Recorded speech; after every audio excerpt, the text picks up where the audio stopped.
vocês que estão assistindo aí na gravação. Infelizmente, eu esqueci de gravar o inicinho, mas só para deixar vocês aí por dentro do que aconteceu, a gente que estava aqui na reunião ao vivo, a gente teve um filho juntos aqui. A gente criou algumas expectativas sobre essa criança, sobre essa gestação. A gestação aconteceu, a criança nasceu e agora a gente está aqui ouvindo a história do desenvolvimento da história dessa criança. Então, a nossa criança, o nosso filho, a nossa filha, ela começa a ter consciência, a criar consciência de que ela e aquela pessoa que está cuidando dela não são a mesma coisa. Ela começa a tomar consciência de que ela tem um próprio corpo e de que aquelas pessoas que estão em volta dela, que estão cuidando dela ali, não fazem parte dela, né? E depois do surgimento, né, da falta e do desejo, depois do surgimento da sensação de prazer e desprazer, essa criança começa a criar uma consciência de que existe um mundo além dela.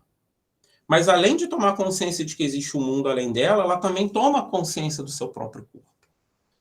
E não tem mais só aquele estímulo gostoso de quando você está mamando, de quando você está alimentando, de quando está recebendo aquele afago, aquele afeto, aquele cuidado. Ela começa a perceber que o próprio corpo dela possui sensações que ela não precisa de mais ninguém para poder sentir essas sensações. Então, depois de ficar um tempo experimentando essas sensações de prazer através da alimentação, através do toque, do cuidado, ela começa a perceber que o corpo dela tem a capacidade de controlar algumas sensações internas que antes ela não conseguia controlar. E quando ela tinha vontade de fazer xixi, ela fazia xixi. Quando ela tinha vontade de fazer cocô, ela fazia cocô. E tudo saía sem muito controle. Mas agora, como ela está maiorzinha, ela começa a perceber que ela consegue controlar a saída do xixi, a saída do cocô. E olha só, toda vez que ela pede para ir no banheiro e controla o xixi ou o cocô, as pessoas parabenizam ela, as pessoas falam que ela mandou bem, as pessoas falam que ela fez alguma coisa certa. Então, ela começa a criar essa consciência de que existe todo um mundo, de existe toda uma relação, e de que começa a existir toda uma expectativa, e de que ela não pode só ter as coisas que ela quer a hora que ela quer. E, de uma certa forma, ela precisa estar atenta a toda essa dinâmica dos relacionamentos que acontecem também fora do corpo dela. Então, ela começa a sentir o próprio corpo, começa a sentir umas sensações ali diferentes, começa a experimentar prazer sozinha com o próprio corpo, independente de alguém tocar e de alguém encostar nela. Começa ali a fazer esse controle dos esfíncteres, da urina, das fezes. Começa a perceber que as pessoas em volta criam uma expectativa com relação ao que ela faz, o que ela deixa de fazer. Então, ela começa a perceber que, apesar de ser muito bom todas as sensações que ela está sentindo consigo mesma, com seu próprio corpo, que ela precisa ficar atenta a tudo que está acontecendo à sua volta. Então, ao mesmo tempo que ela experimenta no próprio corpo aqueles estímulos, aquelas sensações, né, que geram prazer, que geram curiosidade, ela também não pode sair exigindo de todo mundo que todo mundo faça tudo que ela quer, a hora que ela quer. Porque nessas relações que começam a se desenvolver, as pessoas começam a mostrar que, não tem como você ter tudo na hora que você quer. Não tem como toda hora que você quiser ter alguma coisa você espernear e a gente vir te atender. Essas relações com as outras pessoas, elas começam a ser reguladas. E isso é extremamente frustrante para a criança. Porque antes essa criança era soberana. Era um reizinho, era uma rainhazinha, que era só espernear, só bater o pé, só gritar, que tinha tudo que queria. Vou dizer que, dependendo da criação, algumas até continuam sendo durante um tempo.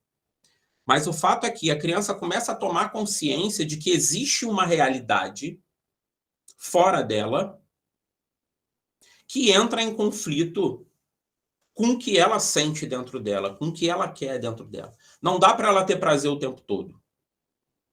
Não dá para ela ter tudo que ela quer o tempo todo. Não dá para ela ter todas as sensações agradáveis o tempo todo. Em alguma medida, ela vai ser frustrada, em alguma medida, ela não vai ser atendida, em alguma medida, algum desprazer ela vai sentir. E essa criança amadurece psiquicamente mais um pouco. E ela começa a perceber que existe uma diferença entre a realidade externa e o prazer interno que ela quer a todo custo. E aí, nessa historinha, a gente falou de duas coisas que a psicanálise traz, que são as instâncias e são as estruturas. Freud fala de 3 instâncias, né? O inconsciente, o pré-consciente e o consciente. E de 3 estruturas, o id, o ego e o superego. As estruturas é como se fossem lugares dentro da nossa psique. O inconsciente, a gente não tem acesso. O pré-consciente está entre o consciente e o inconsciente, fazendo tipo uma regulação. E o consciente é tudo aquilo que a gente tem acesso da nossa mente. Tudo aquilo que a gente tem acesso na nossa cabeça. O id, o ego e o superego são 3 estruturas psíquicas. Freud fala que o id é essa criança que acabou de nascer, que quer sentir prazer o tempo todo, que quer ter suas necessidades atendidas o tempo todo, né? Prazer o tempo todo, né? Para o id não tem essa questão de regulação, para o id não tem essa questão de pensar no outro, o id só quer saber dele, né? Só quer saber de ser saciado, custe o que custar. Então a criança assim que nasce, ela é id e é inconsciente puro. Depois, conforme ela cresce mais um pouquinho, ela começa a tomar consciência do seu ser e começa a tomar consciência do outro. Ela começa a tomar consciência do seu eu. E aí a gente chega na segunda estrutura, que é o ego, que é o eu. Ela começa a perceber também que existe uma realidade externa, que existem outras pessoas que não permitem que ela tenha tudo o que ela quer o tempo todo. E ela se depara com a realidade. E depois de um tempo, dentro dessa estrutura de id e ego, surge o superego, que vai ser essa estrutura que vai justamente tentar dominar. O superego, ele está muito mais ligado à realidade. Cultura que você nasceu, a família que você nasceu, a religião, todas as influências que você recebe à sua volta te dizem o que você pode e o que você não pode fazer, o que é aceitável e o que não é aceitável. Então, conforme essa criança vai nascendo, ela é bebezinho, inconsciente id, ela cresce, ela toma consciência, ela começa a se perceber como eu, como um indivíduo, como uma pessoa, surge o ego, e depois de um tempo, conforme ela vai amadurecendo mais um pouquinho, conforme ela vai entendendo essas regulações das atitudes e das vivências e do que ela pode ou não pode fazer, dependendo do ambiente onde ela nasce, surge o superego. Então, nós temos aí as 3 estruturas da psicanálise. Id, que é extremamente narcisista, só quer saber de prazer o tempo todo, só quer saber de ter suas necessidades atendidas, independente de moral, de ética, independente do que as pessoas pensem, independente do que pode, do que não pode, do que é aceitável, do que não é aceitável. E na outra ponta você tem o superego, que é criado por todas essas ideias de cultura, de religião, de família, do que pode, que não pode. E no meio disso tudo está o nosso ego. Sempre em conflito, sempre brigando, tentando não deixar o id fazer a bagunça que ele quer fazer, mas também, de uma certa forma, não deixando o superego paralisar a vida dele. E Freud fala, né, que a nossa vida é um constante conflito. Freud fala que o ego, que o eu, ele está na mão de 2 senhores, na mão do id e do superego. E isso é boa parte da razão dos problemas psíquicos que as pessoas enfrentam. A gente fez um percurso aqui do desenvolvimento da psique humana, partindo do nascimento, mas Freud acabou tendo que fazer o contrário. Ele, a partir da análise de pessoas adultas, ele foi fazendo essa regressão para entender da onde que vinham essas afecções nervosas, esses problemas nervosos. Ele começa pesquisando sobre uma afecção nervosa chamada histeria, que na época dele, final do século XIX, né, a histeria ela já é relatada na história da humanidade há milênios, né? Mas no final do século XIX, com todo o desenvolvimento científico que estava acontecendo, ninguém conseguia achar uma causa fisiológica para a histeria. Então, ele primeiro começou fazendo pesquisas com mulheres que eram internadas no hospital, o Hospital de Salpêtrière, que elas tinham vários sintomas físicos, de problemas físicos, mas não se encontrava nenhum tipo de questão fisiológica que justificasse aqueles sintomas físicos. E Freud começa, com a ajuda de outros colaboradores, pesquisar o que seria histeria, o que causaria histeria, e foi através desses estudos que ele chegou, depois de algum tempo, e desenvolveu a psicanálise. A psicanálise vai dizer, de certa forma, que, principalmente na questão da histeria, que é como se uma energia psíquica que deveria ter sido investida, que deveria ter sido jogada para algum lugar, essa energia ela não foi jogada para esse lugar correto e ela volta para o próprio corpo. Então, como essa energia psíquica ela não foi escoada para o lugar correto, ela foi retida, essa energia psíquica volta para o corpo da pessoa e acaba acontecendo esses sintomas físicos, né? Então, trazendo para os dias de hoje, muitas pessoas que estão por aí com dor pelo corpo, sensações de palpitação no peito, de tremedeira, queda de cabelo, zumbido no ouvido, alergias, problema de estômago, problema no intestino, enfim, vários sintomas físicos que a pessoa tem. A pessoa vai no médico, faz tudo quanto é tipo de exame e não dá nada. A pessoa está ali com falta de ar, passando mal, coração palpitando, achando que está tendo um infarto, levam a pessoa para as peças para o hospital, faz todos os exames, eletrocardiograma, faz exame de imagem, faz um monte de exame de sangue, de fezes e de urina, pesquisa tudo e não dá nada. Aí houve aquela clássica, isso aí é emocional. Fibromialgia, Gisele, boa lembrança. Então, a psicanálise chegou à conclusão, no início do século XX, que alguns sintomas de ordem física eles tinham origem no psíquico, eles tinham origem no mental. E voltando para a nossa criança, o nosso filho, conforme ele vai crescendo, ele vai experimentando as sensações, ele vai tendo desejos, ele vai sentindo vontade de fazer coisas.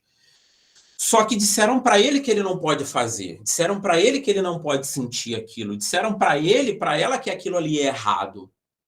E aquilo ali gera um desprazer muito grande, porque ela quer ter o prazer de experimentar aquilo ali, de ter aquilo ali, de vivenciar aquilo ali, mas ao mesmo tempo ela não pode, porque vão brigar com ela, vão dizer que ela não é um bom menino, que ela não é uma boa menina, que ela não é uma boa criança. Então, ela começa a ter um monte de conflito, porque o eu dela tem um id que está querendo algumas coisas, algumas sensações, que tem prazer com algumas coisas, algumas sensações, mas tem um superego ali que está falando que ela não pode fazer, senão as pessoas não vão querer ela, as pessoas não vão gostar dela. E aí esse processo de angústia, esse processo de sofrimento começa a acontecer um mecanismo que a gente chama de recalque e de repressão. Conforme ela vai desejando poder fazer certas coisas, mas, por outro lado, ela entende que aquilo ali não é aceitável, ela vai jogar aquilo ali lá para o inconsciente, que é o lugar onde ela não tem acesso. Para não dar conta daquele desejo dela, para não sofrer com aquela falta daquilo que ela quer ter, daquele desejo que ela quer realizar, mas não deixam ela ter. E conforme essa nossa criança vai crescendo, vai se desenvolvendo, ela vai recalcando e ela vai reprimindo desejos.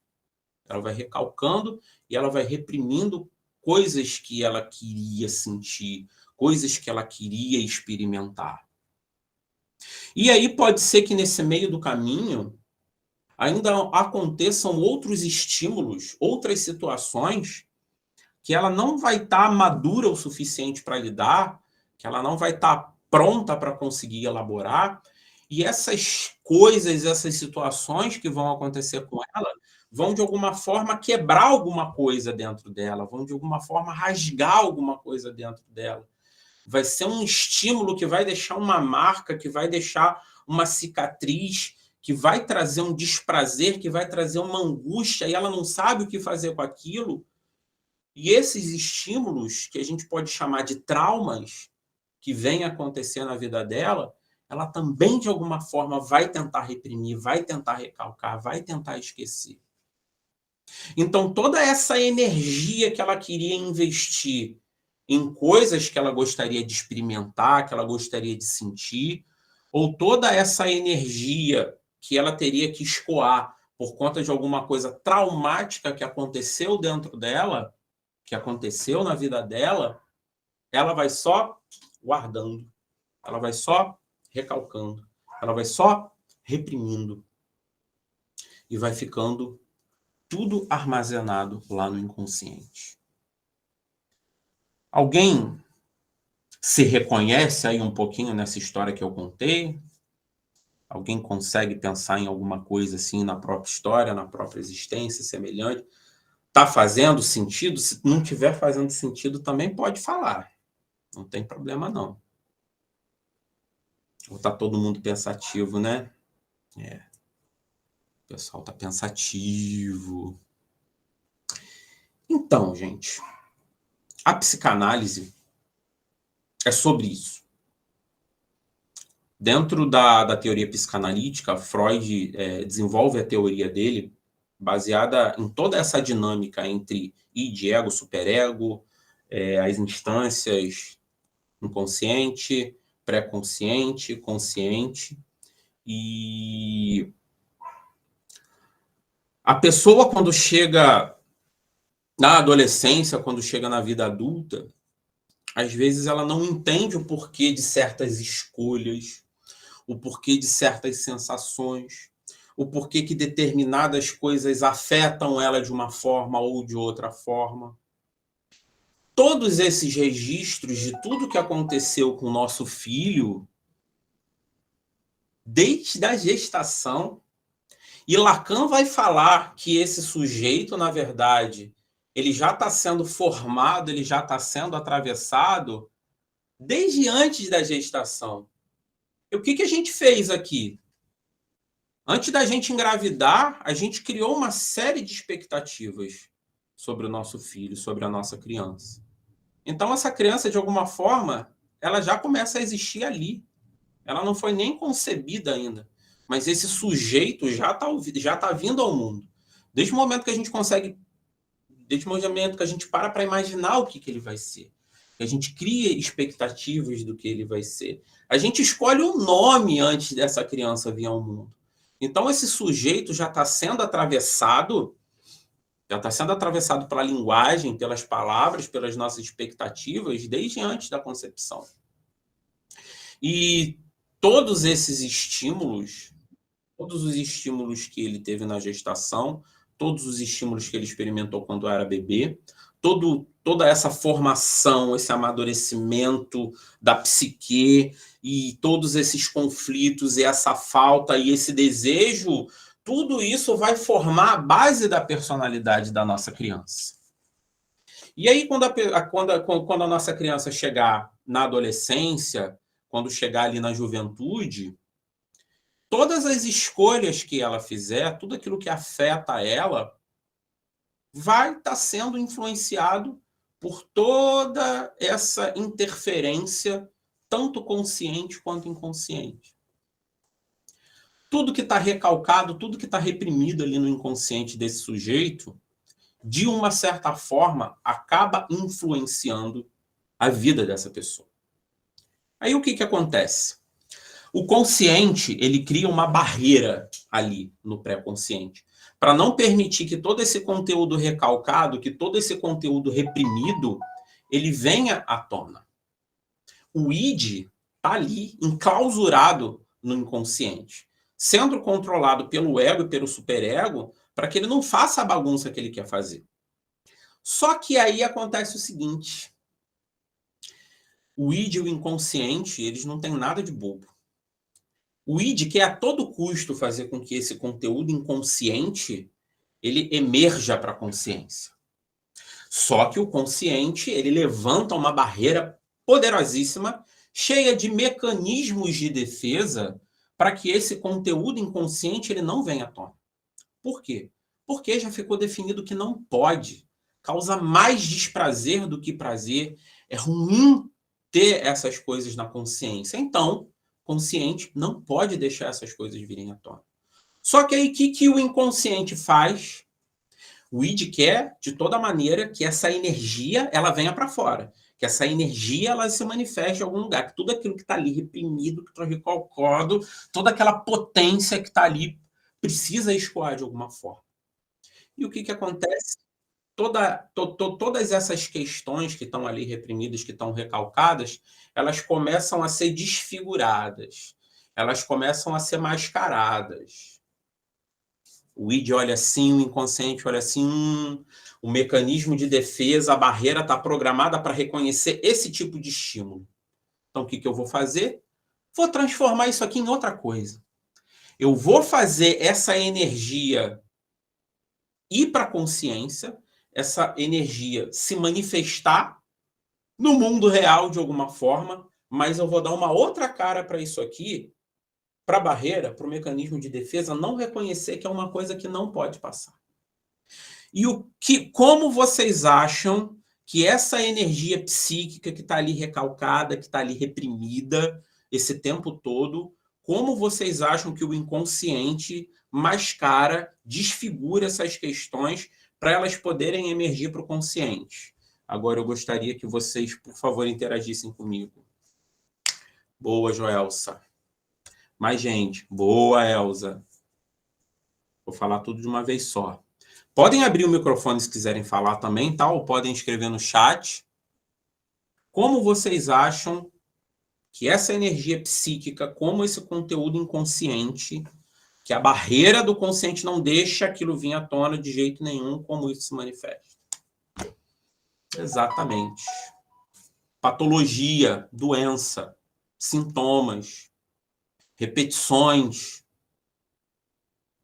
Para a psicanálise, todos os sintomas que têm um fundo psíquico são manifestações desse conteúdo recalcado, desse conteúdo reprimido, que o inconsciente vai lá, mascara e faz ele se manifestar de uma outra forma.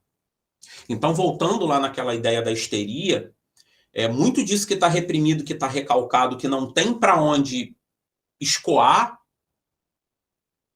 volta para o próprio corpo da pessoa. E a pessoa está sentindo um monte de dor, a pessoa está sentindo que está dando um treco, que vai morrer, que vai cair o mundo na cabeça dela, no caso de uma crise de pânico, por exemplo, mas não tem nada no corpo dela, não tem nada fisiológico, não tem nada no organismo dela causando aquilo. Está tudo aqui. A questão, ela ganha uma nova roupagem, ela ganha uma nova máscara e aquela energia consegue escapulir, consegue vazar pela barreira, consegue transpassar o mecanismo de defesa e a questão se manifesta, só que se manifesta de uma outra forma. Tá fazendo sentido, gente? Vocês querem que eu explique de uma outra forma? Me sinaliza aí. Pode falar, Bruna.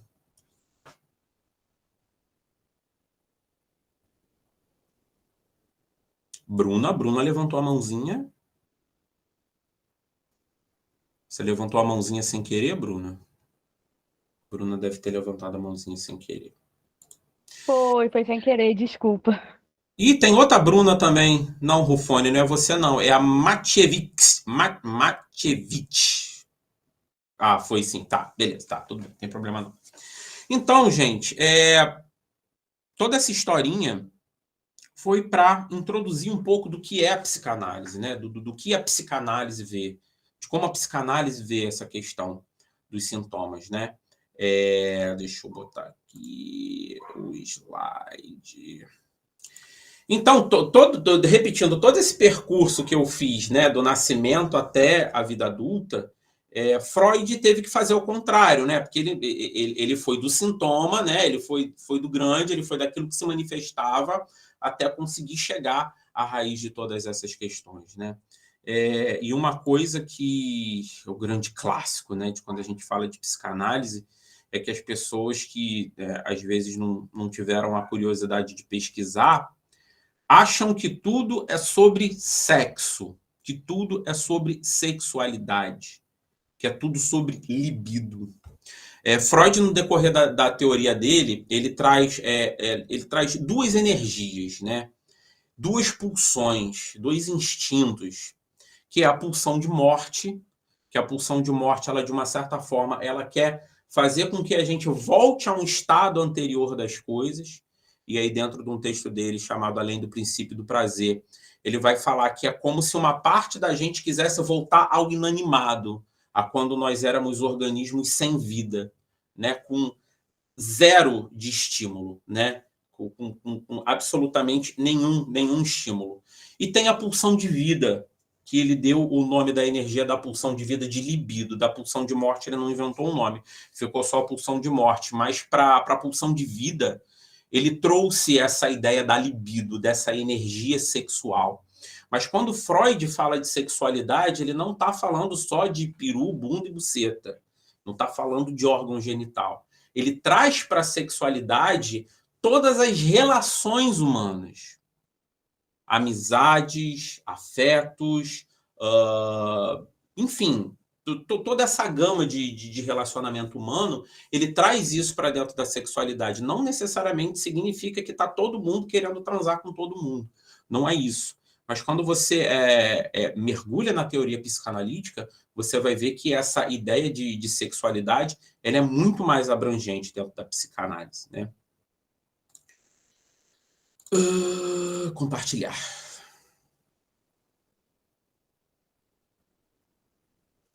Então, gente, isso tudo foi para falar para vocês sobre o que é psicanálise, né? E agora, de uma forma mais didática, vamos lá para o dicionário de psicanálise mais famoso que a gente usa, que é o dicionário de psicanálise de Laplanche e Pontales, e eles falam que a psicanálise é uma disciplina criada por Freud, que pode ser distinguida em 3 níveis. Primeiro, como método de investigação para evidenciar o significado inconsciente das palavras, das ações e das produções dos sonhos, fantasias e delírios através da associação livre. A associação livre é a regra máxima, é como a psicanálise acontece. 2, como método psicoterápico, uma abordagem terapêutica. E 3, como um conjunto sistematizado de teorias, né? Como uma área de conhecimento, né? Então, a psicanálise ele é um método de investigação, ele é um método psicoterápico e ele é um conjunto sistematizado de teorias, né? Nem o próprio Freud, na verdade, assim, fechou questão de definir o que era psicanálise, né? Mas, assim, por uma questão mais didática, essa daí são as 3 definições que a gente tem de psicanálise. E o que faz um psicanalista, gente? A tarefa da psicanálise acontece justamente de 2 formas: na conscientização do recalcado e na descoberta das resistências. Então, o trabalho do psicanalista é auxiliar esse sujeito, esse indivíduo, a se conscientizar de todo aquele conteúdo recalcado, de todo aquele conteúdo reprimido, para que ele possa tomar consciência das raízes e dos porquês de certas coisas que ele está passando na vida dele, né? Então, por isso que não é da ordem da cognição. Por isso que não adianta você passar exercício. Por isso que não adianta você dar receita de bolo. Faz isso, isso e isso que você vai ter esse e esse resultado. Porque não é sobre aquilo que ele acha que é.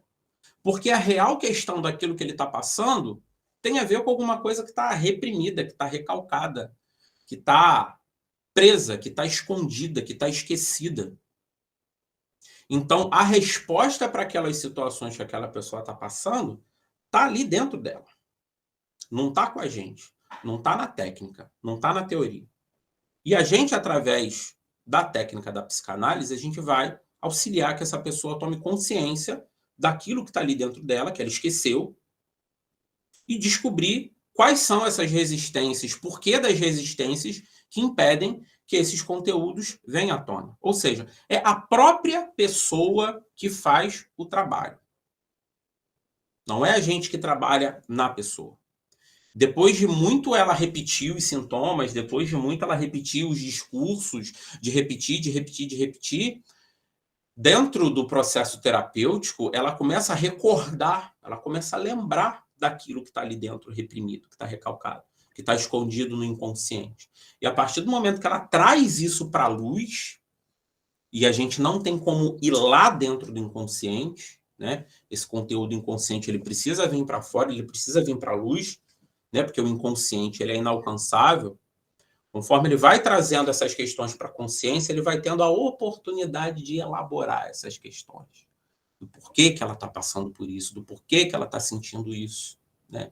E é como se a gente redirecionasse aquela energia psíquica, a gente não, né? A própria pessoa, redirecionasse aquela energia psíquica que estava servindo de combustível para sintoma para um lugar melhor, para um lugar que cause menos dano, ou quem sabe até para um lugar correto, para onde aquilo deveria ter ido. Então, o trabalho da psicanálise, ele está nesse lugar, mas percebam, não é um trabalho que é feito pelo analista, é um trabalho que é feito pelo próprio analisando, pelo próprio paciente. E antes da gente entrar mais propriamente dito na questão da formação do psicanalista, queria dar uma palavrinha rápida só sobre como é a atuação do psicanalista aqui no Brasil. Primeiro, para ser psicanalista não precisa de curso superior. Ponto. Ah, Wellington, mas ter o curso superior é melhor porque vai dar mais base, porque... Ok. Mas para ser psicanalista você não precisa de curso superior. Ponto. Algumas instituições de psicanálise até têm essa exigência, mas é uma questão burocrática particular a cada uma delas, né? Não a psicanálise. Então, para ser psicanalista, você não precisa ter curso superior. A psicanálise ela é mais fácil por conta disso? Bulhufas. Primeiro que a gente nunca para de estudar, a gente nunca para de ler, a gente nunca para de estudar casos, de compartilhar casos. E a psicanálise, ela, por tratar de algo que é muito subjetivo, ela é muito abrangente, né? Então, na psicanálise, a gente precisa saber não só da teoria psicanalítica, mas a gente precisa ler bastante, estudar bastante para poder ter acesso a várias outras áreas de conhecimento. Por quê? Porque a gente está lidando com a subjetividade humana. Então, a gente vai ler sobre filosofia, a gente vai aprender sobre arte, a gente vai aprender sobre cultura, a gente vai aprender sobre tecnologia, a gente vai aprender sobre política, a gente vai aprender um pouquinho, né, de cada coisa, né? E aí, quando eu li Lacan falando sobre isso pela primeira vez, parece que minha vida fez total sentido, porque antes eu era conhecido como o rei da cultura inútil. Agora eu estou entendendo que todo esse conhecimento que eu tenho de um monte de coisa que eu achava que não servia para porcaria nenhuma, me ajuda na minha clínica. E a atividade do psicanalista, ela não é considerada profissão, e sim ocupação. Psicanálise não é profissão. Psicanálise é ocupação. Isso dentro do amparo legal aqui no Brasil, tá, gente? No Brasil, a atividade psicanalítica não é regulamentada, não possui conselho regulamentador da profissão. Pós-graduação em psicanálise ou graduação em psicanálise, que agora existe, bacharelado em psicanálise, não habilita profissional para atuação como psicanalista. Ah, Wellington, mas o que habilita? Bom, vamos chegar lá. Né? Então, quando você ouve Conselho Brasileiro de Psicanálise, Instituto Regulador de não sei o que lá da psicanálise, gente, isso tudo é balela. Não existe. A psicanálise ela não é regulamentada, tá? E aqui embaixo, depois eu vou mandar lá no grupo material para vocês, que eu tenho todo esse amparo legal lá, escritinho, digitado, com comentários. Oi, Bruna. Olá, Bruna? Bruna, você quer falar ou você abriu seu microfone sem querer? Eu acho que ela abriu sem querer. Depois eu vou mandar esse material para vocês, tá? Mas isso aqui é todo um amparo legal para oferta de curso de psicanálise e atuação de psicanálise aqui no Brasil, tá? Tem as leis, os decretos, mas eu não vou falar disso aqui agora, não. Depois vocês leem no material que eu vou mandar lá para vocês, tá? Então vamos lá. Gente, como que surge um psicanalista? Tudo começa com desejo. Lembra que lá no filho que a gente teve aqui junto, que há essa sensação de incompletude, essa sensação de que falta alguma coisa, que faz nascer junto com a falta ao desejo. É como se faltasse alguma coisa dentro da gente que a gente não sabe explicar muito bem o que é. E justamente essa diferença de potencial entre pulsão de morte e pulsão de vida, que nunca equilibra, sempre tem mais um e mais do outro, isso é o que gera movimento para a nossa existência, isso é o que gera movimento para a nossa vida. Falta, desejo, e tenta completar com alguma coisa que não encaixa, e aí aquilo ali não serviu, e você tenta preencher aquilo com outra coisa, você vai nessa onda, nesse movimento, tentando lidar com a questão da falta e do desejo. O psicanalista também surge do desejo. A gente é incompleto. E o desejo que faz esse movimento, que impulsiona a gente para tentar encontrar alguma coisa e dar conta de algo que nunca vai ser completado. E o nosso desejo, ele é reconhecido pelo desejo do grande outro. Espera aí que tem alguém tentando entrar, não está conseguindo. Tenta de novo aí, Tati, que eu vou te autorizar.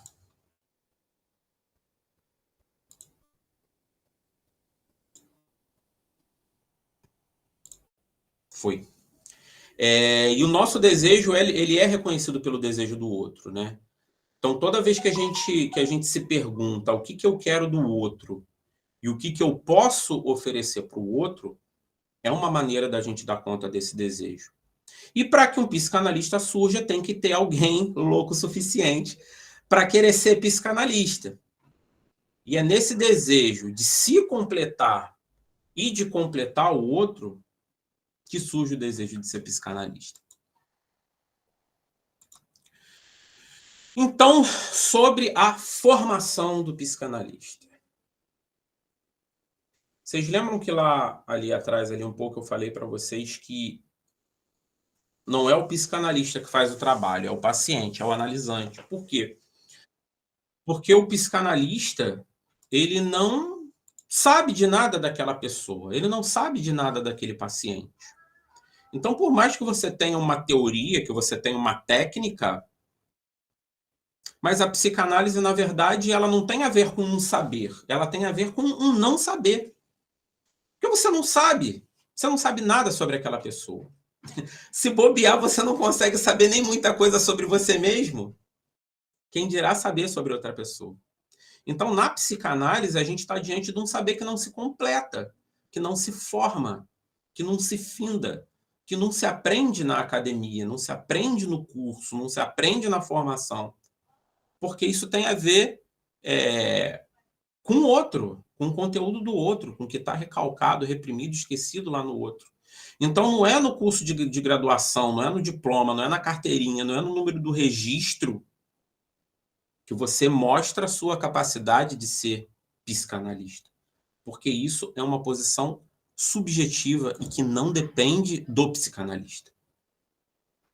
E uma coisa que surge sempre quando tem esse desejo de ser psicanalista, né? Quando que eu vou começar a poder atender? Quando que eu vou me tornar um psicanalista? Né? Seja tanto pela vontade de tentar ajudar as outras pessoas, ou para poder ganhar dinheiro, né? Gente, o poder atender, ele antes de qualquer coisa, ele tem que ser um saber escutar. E aí eu mandei o texto do escutatória para vocês lá no grupo. Eu vou até depois mandar de novo, porque infelizmente o WhatsApp não fica com histórico, quem entra depois não tem acesso. Mas a psicanálise, antes de tudo, é sobre saber escutar. Porque se você tentar escutar o outro sem saber se escutar antes, sem ter se ouvido antes, é uma tremenda uma perda de tempo. Como é que você quer escutar o outro? Como é que você quer ouvir o outro se você não se ouve, se você não se percebe? Como é que você quer dar conta do outro se você não dá conta de você. Então, ao invés da preocupação ser quando que eu vou poder atender, quando que eu vou começar a atuar, a sua preocupação primeiro tem que ser como eu posso ser psicanalizado. Não faz sentido dentro da psicanálise, agora eu vou falar olhando para vocês aqui, não faz sentido dentro da psicanálise você tentar atuar, você tentar ser alguma coisa, você tentar fazer alguma coisa pelo outro, se você não tiver feito por você em primeiro lugar. Pode falar, Joyce. Foi sem querer. Então tá bom. As mãozinhas sem querer hoje.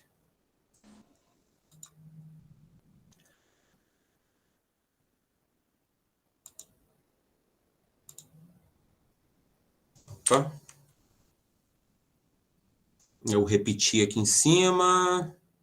Como pode ser psicanalizado? Tá, mas vem aqui para baixo, né?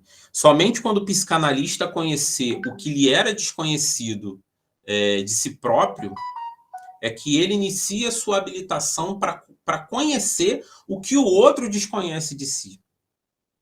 Diante do paciente que não sabe, o psicanalista é também aquele que apenas tem o não saber. Por isso que é necessário se dedicar a ouvir. E aí, Freud fala uma coisa que eu acho muito bonita, que eu acho que resume bem a atuação do psicanalista, né? Freud fala que diferente dos outros métodos de cuidado e terapêuticos, e aí ele usa uma analogia com a produção artística, né? Você tem ali a produção artística como uma pintura, por exemplo, que é uma tela em branco, que você coloca tinta, que você coloca coisas, né? Que você põe coisas. E aí ele faz uma analogia com Leonardo da Vinci, falando que quando você coloca alguma coisa, isso é per via di porre, em italiano, né? Então, os outros tipos de terapêutica usam o caminho do per via di porre. Você coloca alguma coisa, você dá alguma coisa, você dá um remédio, você dá uma receita, você dá um exercício, você coloca alguma coisa que você tem, você coloca na pessoa um conhecimento científico, um conhecimento da medicina, da psiquiatria, do TCC, enfim. Você está colocando coisas na pessoa. E a psicanálise não. É como se fosse uma escultura. É como se fosse um pedaço de mármore que você vai martelando e você vai tirando aquele excesso até fazer surgir aquela obra de arte, né? E Freud fala que a psicanálise é justamente isso, que ele chama per via di levare. Então, a psicanálise ela não coloca nada. A gente não coloca nada nosso no paciente, muito pelo contrário. A gente vai trabalhando para que aquele monte de coisa que está ali aparente do lado de fora, que a gente tem a sensação que é sobre aquilo ali que está do lado de fora, a gente tem a sensação que é sobre aquilo que ele chega falando, sobre aquele discurso, mas não é sobre nada disso, é sobre aquilo que está escondido lá dentro. Então, a psicanálise ela atua justamente tirando aquele excesso, para poder fazer emergir, para poder fazer aparecer aquilo que está escondido ali dentro. José, mãozinha de verdade ou é sem querer também? De verdade agora. Pode falar. Então, primeiro eu quero parabenizar, está excelente, está muito bom, fantástico. E isso que você está falando agora está me remetendo uma primeira experiência que eu tive ainda na faculdade, nos atendimentos que são feitos no serviço de atendimento público, no estágio que nós fazemos, em que esse primeiro atendimento eu ia receber uma pessoa e a minha preocupação era o que eu vou levar para essa pessoa? Como eu vou chegar lá? Né? O que eu vou levar para esse momento? Foi quando eu fui orientado, né, pelo nosso professor a dizer, não, você vai estar lá. Você vai estar lá. E a partir desse momento, dessa interação com quem está lá, o que ele vai te trazer, é que vocês vão começar a trabalhar. Né? Enquanto as outras técnicas, outras correntes, né, sempre tem algo a levar para o set psicanalítico, para o set terapêutico, na psicanálise a gente vai para ver o que eu vou acontecer dessa relação? A relação se dá na própria relação. Ela não se dá antes. Eu queria dar essa contribuição. Obrigado, José. Graciele, você levantou a mão de verdade ou foi sem querer? Deve ter sido sem querer. Então vamos lá, gente, sobre a deformação. Então a gente não vai falar hoje em formação em psicanálise, tá? Vamos combinar aqui só entre a gente. De verdade, Wellington. Oi, Graciele. Demorou seu áudio aparecer. Pode falar. Me desculpa, é porque eu estava meio perdida aqui, porque eu não sou muito adepta a essas coisas de tela, essas coisas digitais, não. Então, demorei, mas encontrei. Pode falar. Meu nome é Graciele, eu sou estudante de psicologia, tá? Estou indo para o segundo período agora. E na sua fala, Wellington, me surgiu uma dúvida. Pode falar. A psicanálise, então, ela não é considerada uma prática da psicologia? Eu não entendi bem isso. O que acontece? A psicanálise, ela é uma ocupação, que ela pode ser aprendida através de cursos livres. Então, não obrigatoriamente você precisa ser psicólogo para ser psicanalista. Você pode ser, que Freud chamava de psicanalista leigo. Então, você não necessariamente tem que ser psicólogo, não necessariamente tem que ser médico, não necessariamente tem que ter formação superior nenhuma. Existem psicólogos que são psicanalistas, que trabalham com a abordagem da psicanálise, e existem psicanalistas não psicólogos. Então, não, a psicanálise ela não é uma prática exclusiva da psicologia. Eu mesmo, eu passei pela contabilidade, eu passei pela área de tecnologia, sou empresário na área de tecnologia, passei pela administração, e aí por conta de uma série de coisas que aconteceram na minha vida, que mudou tudo de cabeça para baixo, né, que foi junto com a pandemia, eu acabei entrando para a área de saúde mental, me apaixonando, e hoje eu tenho a minha atuação profissional em outras áreas, mas hoje eu sou estudante de psicologia, senti a necessidade de passar pela graduação de psicologia por conta desse desenvolvimento que a psicanálise acaba levando a gente a ter. Mas não obrigatoriamente é uma área só da psicologia. Tá bom, Graciele? Tá bom, ficou bem claro, obrigada. Valeu. Então, vamos falar daqui. Wellington, posso falar um pouquinho? Pode. Na verdade, a psicanálise, ela exige desse ser, né, que se chama psicanalista, que se autoriza para ser o profissional na área de, ela exige que você busque mais um conhecimento, mais o saber. Então, essa área do saber, ela está sempre nos impulsionando, nos colocando no lugar de busca. E é por isso que a gente quer mais, né? Então, a partir da psicanálise, a gente começa a buscar um conhecimento maior, até porque isso faz com que esse sujeito entre num lugar, né, do suposto saber com maior qualificação. É isso. Obrigado, Elza. Gente, eu falei lá no início que eu não tenho muita capacidade cognitiva para prestar atenção a muita coisa ao mesmo tempo. Então, eu aproveitei a fala da Elza para dar uma olhadinha aqui nas mensagens que tinham chegado, tá? Vocês me desculpem. Mas, assim, quem quiser abrir a câmera, pode abrir a câmera. Aqui já está um pouco tarde para falar isso, mas pode ficar à vontade, pode abrir a câmera, tá bom? Não precisa se esconder, não. Deixa eu ver se eu esqueci de mais alguma coisa aqui. Não, beleza. Natália, quer falar? Vou falar.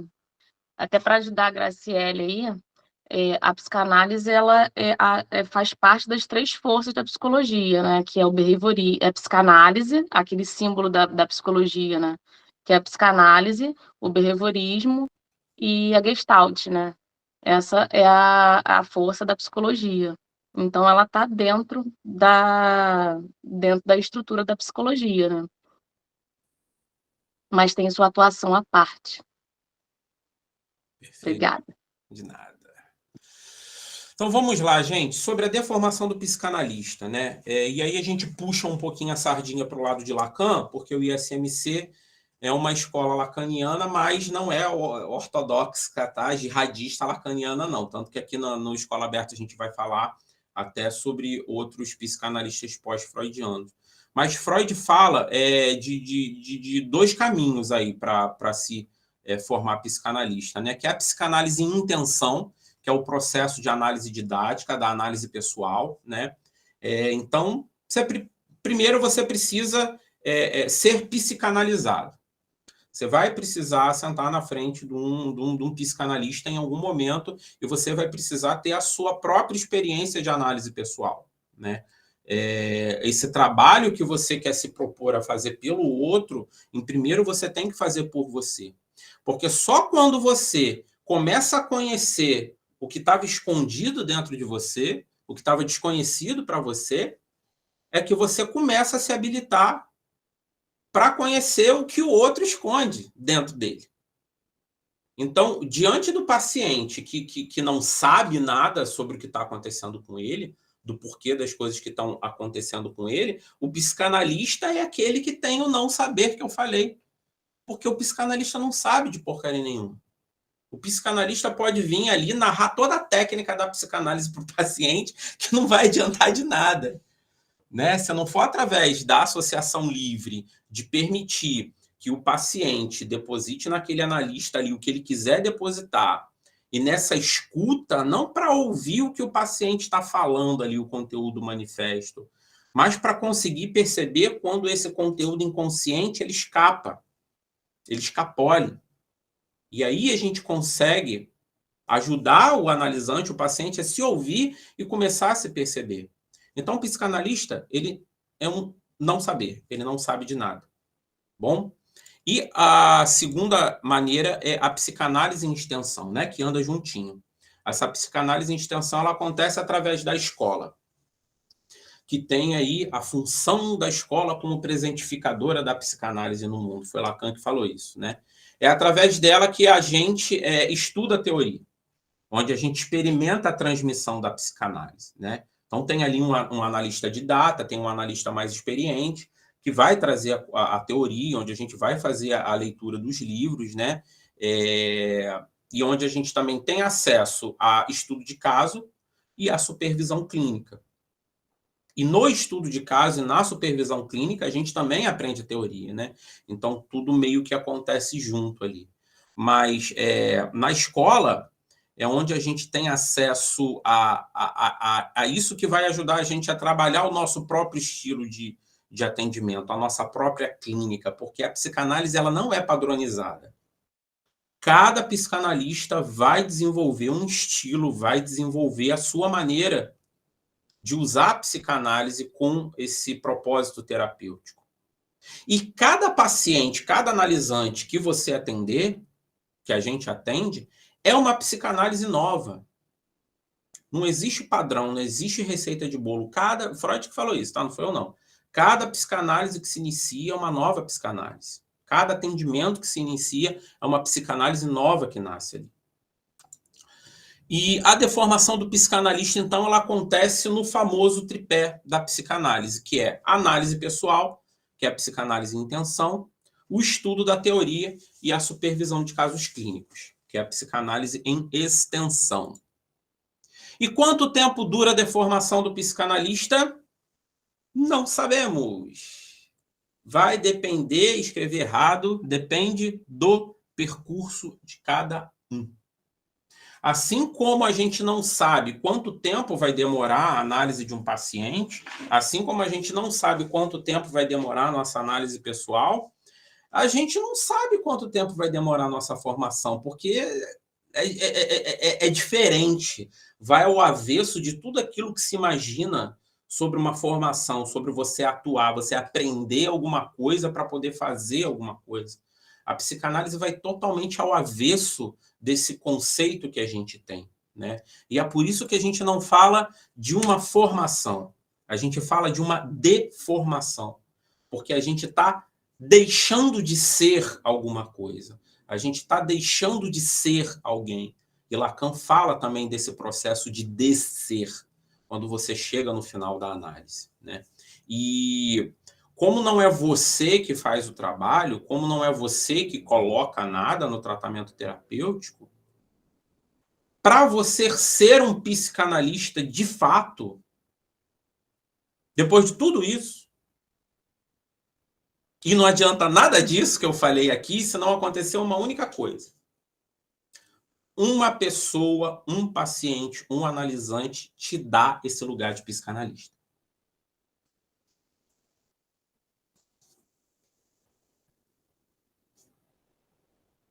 O psicanalista, ele só existe se tiver um paciente, se tiver um analisante, se tiver uma pessoa que te dê esse lugar. Se não tiver ninguém que te dê esse lugar, que tem essa transferência com você, não existe psicanálise. E a psicanálise, a única regra é a associação livre de ideias. Quando o paciente está ali falando na sessão, tudo que vem à cabeça dele, sem julgamento, sem se preocupar com o que você está pensando, com o que você está pensando dele, ele vai simplesmente falando tudo que vem à mente dele, jogando, blá, blá, blá, blá, blá. Porque conforme ele vai jogando, pum, tem uma hora que alguma coisa falha. Vai ter um ato falho, vai ter uma palavra no lugar errado, vai ter ali uma escorregada, vai ter queria ter dito uma coisa e disse outra. O sujeito do inconsciente se manifesta aí. E o analista, na sua contrapartida da associação livre, que é a atenção flutuante, é o inconsciente, é o aparelho psíquico, o inconsciente do analista, ouvindo o sujeito do analisando ali quando ele surgir, quando a barreira, quando o mecanismo de defesa falhar. E aí a gente vai lá, faz um apontamento, a gente vai lá e faz uma intervenção para a pessoa se ouvir, para a pessoa se perceber. Perceber o que foi aquilo ali que escapou, o que foi aquilo ali que surgiu. Então, todo o trabalho está na mão do analisando, está na mão do próprio paciente. A gente somos só meros facilitadores. E outra coisa que precisa haver para que se haja análise é o processo de transferência, que é quando ele deposita na gente algum afeto, quando ele coloca a gente em algum lugar. Um pai, uma mãe, um tio, uma pessoa que agrediu, uma pessoa que fez muito mal.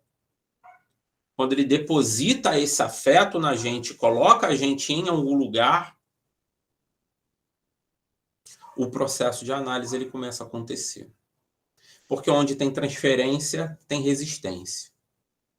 E onde o mecanismo de resistência levanta para tentar evitar que aquele conteúdo inconsciente não venha à tona, tem uma falha. Vai ter um ato falho, vai ter um xiste, vai ter um gesto, vai ter uma risada, vai ter um sonho que vai incomodar aquela pessoa e aquela pessoa vai sentir vontade de trazer na análise. Esse conteúdo reprimido, recalcado, esse desejo, ele vai aparecer de alguma forma. E aí a gente usa da técnica da psicanálise para poder pescar isso e apontar. Você está vendo isso aqui? Você se ouviu? E olha só que estranho isso aqui. Ah, tá, não sei o que lá. E repete o que ele está repetindo para ele se ouvir, para ele fazer o trabalho. E dentro da questão da formação do psicanalista, isso também é uma coisa que precisa acontecer, a transferência. Então, principalmente para quem estuda psicanálise em EAD. Você tem ali textos para você ler e você tem ali aulas gravadas para você estudar. Não tem um outro inconsciente do outro lado interagindo com você ao mesmo tempo. Então não tem transferência. E a análise, a transmissão da psicanálise, ela acontece da mesma forma que na sessão de análise, só em transferência. E agora eu vou olhar para a câmera. Não tem como transmitir psicanálise fora da transferência. Assim como não tem como ter análise no setting analítico sem transferência. Então, as pessoas que estão fazendo aí o bacharelado em psicanálise, que estão estudando a psicanálise aí pelos cursos em EAD, pelas aulas gravadas, ok. Você vai ser um bom teórico em psicanálise. Você vai ser um bacharel em psicanálise. Você vai ter alguma noção, dependendo do tempo do curso, né? Porque tem curso em EAD de psicanálise falando que forma psicanalista em 1 mês. Mas tudo bem. Você vai até saber alguma coisa da teoria psicanalítica. Agora, conseguir fazer o manejo para conseguir ouvir o sujeito do inconsciente da outra pessoa, sem se ouvir, sem passar por todo esse processo que a gente comentou aqui, só lendo ali o material, só estudando aquele material na internet, achando que é só repetir aquilo ali. E eu já vi curso de EAD dando passo a passo. Como interpretar um sonho. Primeiro, faça tal coisa. Segundo, faça tal coisa. Terceiro, faça tal coisa. E não é assim que funciona. Então, se você realmente tem o desejo dentro de você de usar a psicanálise como uma forma de tratamento terapêutico, você precisa passar pela experiência completa. E, infelizmente, curso de psicanálise em EAD é só para te ensinar a teoria. Pode falar, Joelza. No meu caso, eu conheci a psicanálise, né, para me conhecer, né? Eu tinha vários problemas, né, em relação a comunicação com as pessoas. Quando eu ia conversar, gaguejava bastante, dava crise de choro, e era em qualquer situação quando se sentia acuada. Então, primeiro eu fui ter esse processo, entender, né, eu descobri, né, a origem através do analisar, né, e consegui trabalhar essa questão dos traumas. E eu busquei principalmente porque eu sou pastora, né, e dentro da igreja a gente não pode julgar, a gente tem que ouvir, né. E aí eu queria muito saber, ouvir a pessoa e aconselhar ela na maneira certa, fazer a pessoa também procurar se ver e analisar a si mesmo. Então, houve esse processo, e é muito importante não somente fazer esses estudos, que eu estou também estudando à distância, mas também eu tive esse processo comigo mesmo, né? Eu primeiro tive que me curar para poder entender como funciona com outras pessoas também. Aí você imagina, né? A pessoa não passa por esse processo, e aí, uma vez, né, me contaram que ouviram dentro da sala, né, de um curso de psicologia, no 7º período, eu acho, uma aluna perguntando: mas eu vou ter que passar também por um processo terapêutico?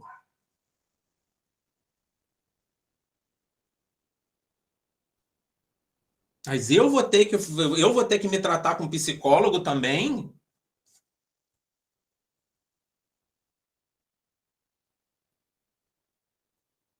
E aí?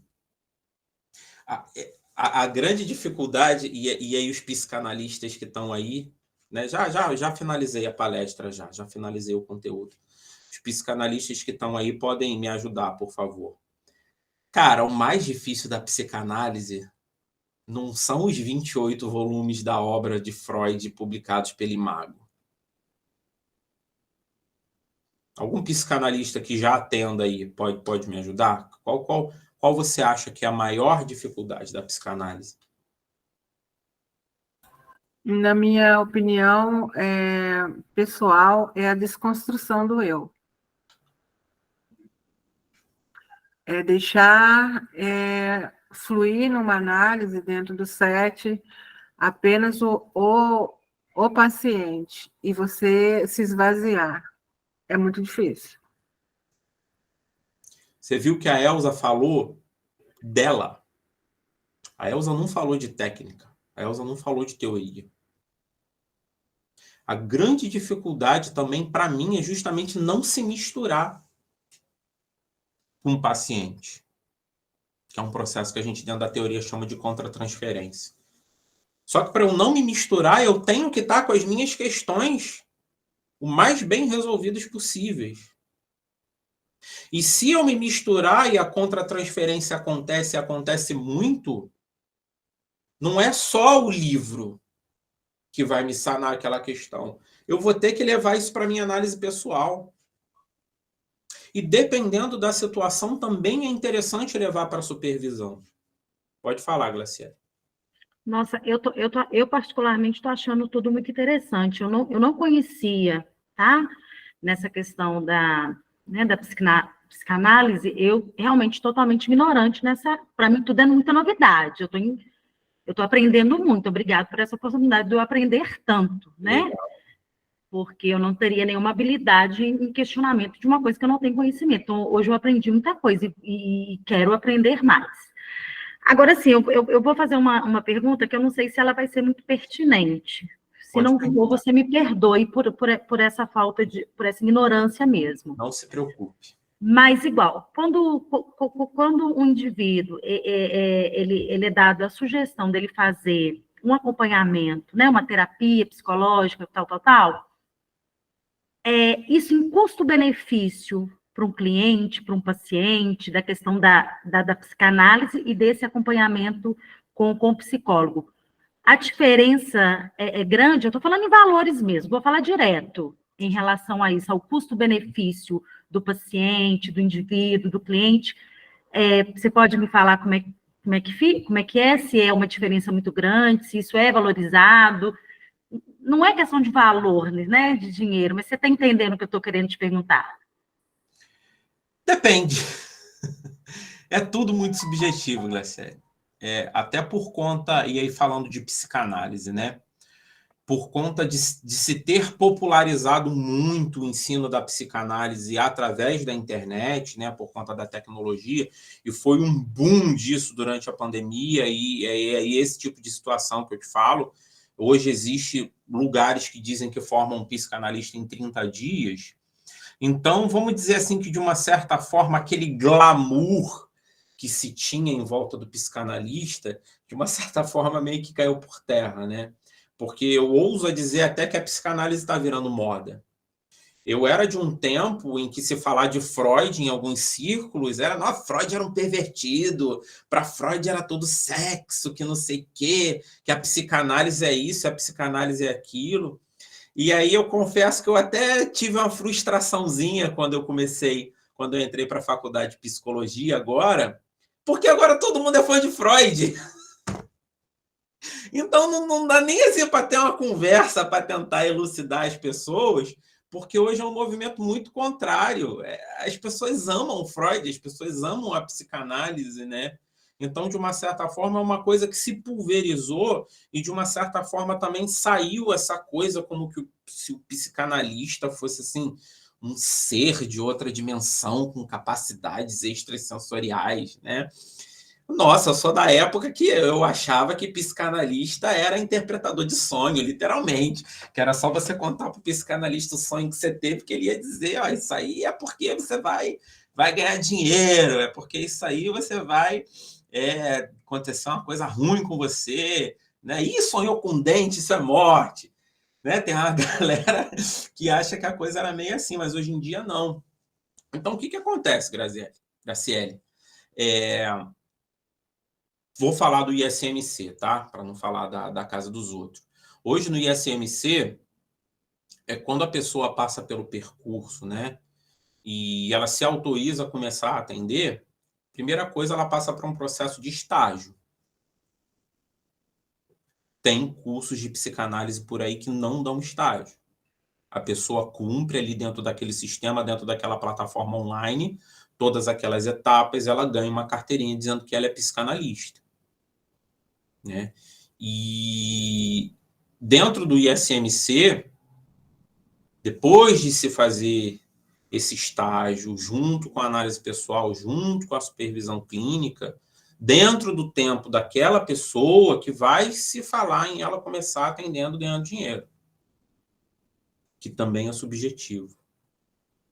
E quanto vai se cobrar, isso também é subjetivo. Mas o que eu posso te dizer, em termos de mercado, é que você tem psicanalista que cobra R$30 a sessão e você tem psicanalista que chega a cobrar R$1.500 a sessão, que eu conheço. Então, com relação a valores, antigamente concordo que se tinha essa ideia de que a psicanálise era uma coisa cara. Sessão de psicanálise era mais cara do que uma sessão de terapia com psicólogo, né? Início dos anos 2000 era comum psicanalista cobrar R$450 uma sessão, né? Mas isso hoje meio que mudou. E aí agora com relação ao efeito para o paciente, que eu acredito que tem um pouco disso na sua pergunta também. Isso também é subjetivo. A gente não sabe de nada. Então, não tem como a gente dizer para o paciente, ó, você vai ter resultado em tanto tempo. Justamente porque a gente não sabe. Então, não tem como dizer. Todo mundo é analisável? Não. Tanto que a gente tem as entrevistas preliminares na psicanálise justamente por conta disso. Para você identificar se aquela pessoa vai ter condição de entrar em análise, se ela vai ter transferência com você como analista, se você tem arcabouço para lidar com aquela situação, pode ser que não seja.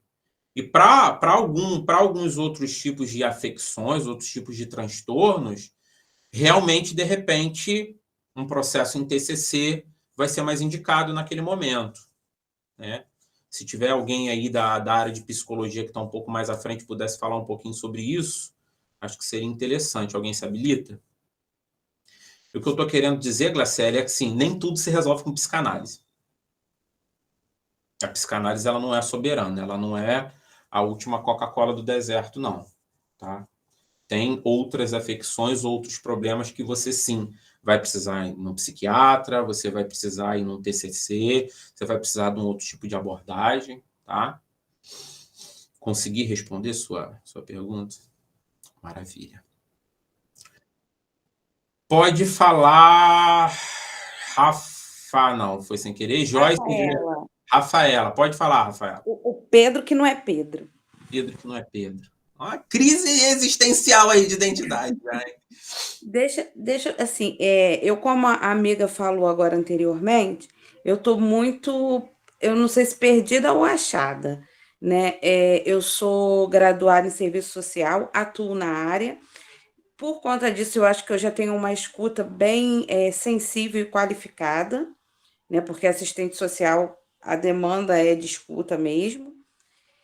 E eu comecei a cair um pouquinho para essa área devido a um acontecimento na minha vida, e eu comecei a ler um livro, e na verdade eu me apaixonei foi por Jung, né? E aí eu fui procurar, quando eu conversei com o Diogo, ele falou assim, calma aí, Jung não está aqui na psicanálise, aí ele brincou comigo, eu falei assim, então eu estou no lugar errado, então eu preciso conhecer a psicanálise para entender. Aí fui ler um pouquinho de Lacan, porque eu, como você falou, lá há um tempo, Freud para mim é um pervertido.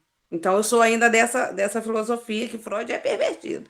Ele só fala de sexualidade. Então eu assim estou começando a entender e clarear um pouco a minha ideia. Mas quando assim o que me causa um desconforto, eu faço terapia e eu gostaria muitas vezes de ter um retorno. E eu não sei se o psicanalista ele pode fazer isso. Porque, tipo assim, eu falei até quando eu conversei com o Diogo, assim, eu não tenho problema de falar da minha vida para um amigo ou para um vizinho. Eu sei que ali ele vai estar com julgamentos, com os valores, com os princípios, e ele pode, por exemplo, opinar na minha vida com base no que ele tem de cultura, de valor, de princípio. Já o profissional não vai poder fazer isso, ele tem que se manter neutro de julgamentos, né? Mas, assim, enquanto eu, sendo uma psicanalista, eu posso, não sei, opinar, não sei opinar, de repente esclarecer, pensar junto, porque eu fico parece com uma falta desse retorno. Ouviu qual foi a última coisa que você falou? Eu fico com a falta do retorno, é isso? A dificuldade que você está tendo de lidar com a sua falta. Você está querendo alguma coisa para te preencher e você, de alguma forma, está querendo preencher alguém. Eu não sei, pode ser. Eu vou pensar nessa sua fala, mas eu fico assim, porque eu fico, caramba, eu falo, e não me, tipo, não é me direcionar, mas tipo assim, fazer uma reflexão, sabe? Eu fico. É o que a gente estava comentando aqui, o psicanalista ele não vai dar nada dele para você. O máximo que ele vai fazer é te devolver alguma coisa que você jogou para ele. Essa história também de psicanalista que fica quieto o tempo todo e não fala nada, isso é muito uma visão da psicanálise europeia, então não se adequa muito aqui à nossa realidade, né? Mas o psicanalista em nenhum momento ele vai te dizer o que fazer, ele vai trazer uma reflexão para você, ele vai te passar um exercício, ele vai te direcionar para nada. Mas você pode ter certeza que se o psicanalista estiver direitinho no lugar dele, o que ele vai devolver para você do que você está falando vai fazer você parar para se perceber e se ouvir. E você pode ter certeza que vai ter bastante coisa para você poder sair pensando e fazendo reflexão. Mas não é a gente que faz esse trabalho. Quem vai fazer esse trabalho é você. E isso pode acontecer, Wellington, por exemplo, por insights, porque isso tem acontecido muito comigo. Eu passei por um processo agora, assim, de autoconhecimento, não sei se a gente pode falar isso, porque eu acho que o autoconhecimento é muito... Eu acho que a gente é tão cíclico, a gente não é linear, né? Para dizer, eu sou assim, eu sou mutável, eu posso mudar o tempo todo. Então, assim, minimamente um autoconhecimento que eu falo, e eu passei por uns exercícios que eu não conseguia responder. Eu falei, gente, eu não me conheço, quem eu sou? E aí eu comecei agora a ter um olhar mais atento e tipo assim, às vezes parecem uns insights, assim. Eu falo, caramba, como que eu sou tão permissiva?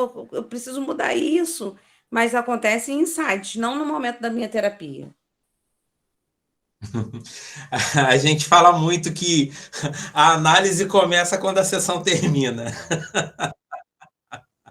Pode ser, então eu estou no caminho certo. Cara, é um caminho fantástico, é um caminho de descoberta e esses insights, né? De repente já é você começando a se perceber, a prestar atenção em você, sei lá, mas fazem parte do processo. Joyce. Então, estava falando sobre análise.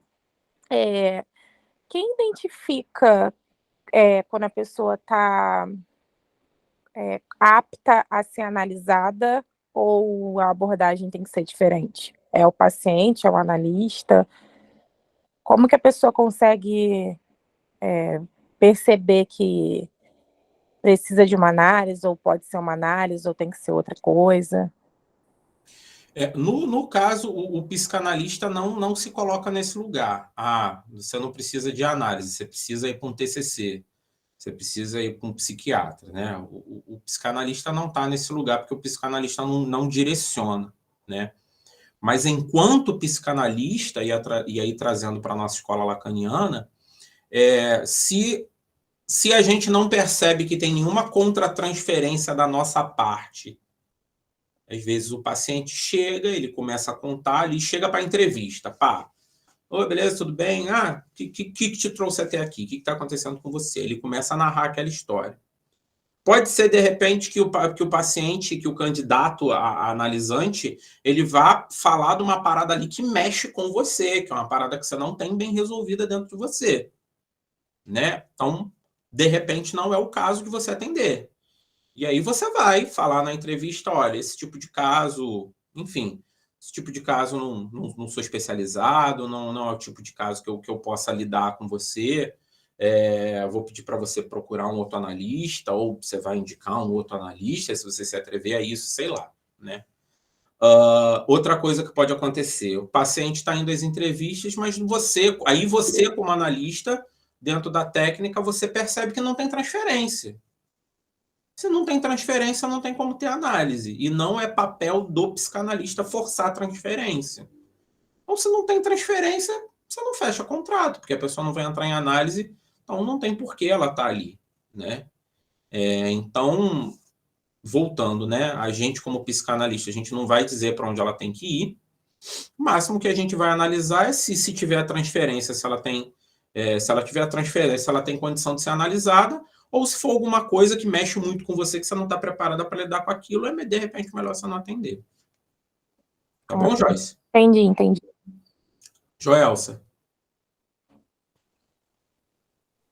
Eu gostaria de compartilhar aqui que quando eu conheci sobre Freud, foi através dos traços de caráter, né? Através da milenização ali.